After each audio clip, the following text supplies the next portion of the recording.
കഴിഞ്ഞ ദിവസം ഇട്ട വീഡിയോയുടെ താഴെ കുറേ പേരെന്നോട് ഈ ഒരു ഉണ്ണിയപ്പത്തിൻ്റെ റെസിപ്പി ചോദിച്ചിട്ടുണ്ടായിരുന്നു. അവർക്കായിട്ടാണ് ഈ ഒരു വീഡിയോ. 1/2 കിലോ കുതിർത്തെടുത്ത പച്ചരിയാണ്. അതിലേക്ക് 400 ഗ്രാം ശർക്കര ഉരുക്കിയതാണ് ഞാൻ ചേർത്ത് ഇതിനെ ചെറിയ തരിതരിയായിട്ട് അരച്ചു കൊടുത്തിട്ടുണ്ട്. 2 ബാച്ചായിട്ടാണ് ഞാൻ അരച്ചെടുക്കുന്നത്. രണ്ടാമത്തെ ബാച്ച് അരച്ചെടുത്തിട്ട് അതിലേക്ക് 2 പാളയംകുടം പഴവും കൂടി ചേർത്തിട്ട് വേണം ഒന്ന് അരച്ചെടുക്കാനായിട്ട്. എന്നിട്ട് ഇതെല്ലാം കൂടി നന്നായിട്ടൊന്ന് മിക്സ് ചെയ്തിട്ട് ഒരു രാത്രി മുഴുവൻ ഞാൻ പുളിപ്പിക്കാനായിട്ട് വെച്ചിട്ടുണ്ട്. ഇത് രാത്രി മുഴുവൻ പുളിപ്പിച്ചെടുത്ത് പിറ്റേ ദിവസം രാവിലെയാണ് നിങ്ങളിപ്പോൾ ഈ ബാറ്റർ കാണുന്നത് കേട്ടോ. ഈ ഒരു ബാറ്റർ കണ്ടോ നന്നായിട്ട് കറക്റ്റ് പരുവത്തിന് കുറുകി വന്നിട്ടുണ്ട്. ഒരുപാട് കുറുകിപ്പോയാൽ വേണമെങ്കിൽ നിങ്ങൾക്ക് ഇതിലേക്ക് കുറച്ച് വെള്ളം ചേർക്കാവുന്നതാണ് കേട്ടോ. ഇനി ഇതിലേക്ക് നെയ്യിൽ വറുത്തെടുത്ത തേങ്ങാക്കൊത്ത്, ഒരല്പം ഉപ്പ്, 1 ടീസ്പൂൺ ജീരകപ്പൊടി, 1 ടീസ്പൂൺ ഏലക്കാപ്പൊടി എന്നിവ ചേർത്തിട്ട് നന്നായിട്ടൊന്ന് മിക്സ് ചെയ്തെടുത്ത് മാറ്റാം. ഇനി ഇത് റെസ്റ്റ് ചെയ്യാനൊന്നും വെക്കണ്ട.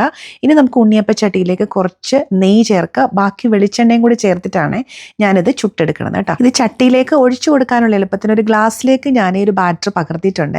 ഇനി ഇത് നമുക്ക് നല്ല ചൂടായി കിടക്കുന്ന ആ എണ്ണയിലേക്ക് ഒഴിച്ചു കൊടുക്കാമേ. എന്നിട്ട് ഒരു സൈഡ് നന്നായിട്ട് പൊങ്ങി വരണ സമയത്ത് തിരിച്ചും കൂടി ഇട്ട് കൊടുത്തിട്ട് ഒരു മീഡിയം തീയിൽ വേണം ഇതെല്ലാം ചെയ്തെടുക്കാനായിട്ട് കേട്ടോ.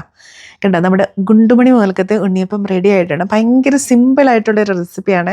വലിയ തലവേദനയൊന്നും ഇത് റെഡിയാക്കി എടുക്കാൻ. ഇത് കണ്ടില്ലേ നല്ല അടിപൊളി ഉണ്ണിയപ്പമാണ്. ഒക്കെ നല്ല സോഫ്റ്റ് ആയിട്ടുള്ള ഉണ്ണിയപ്പമാണ്. ട്രൈ ചെയ്ത് നോക്കുക കേട്ടോ. ഇതുപോലെ നിങ്ങൾക്ക് പെർഫെക്റ്റ് ആയിട്ട് ഉണ്ണിയപ്പം റെഡിയാക്കാമേ.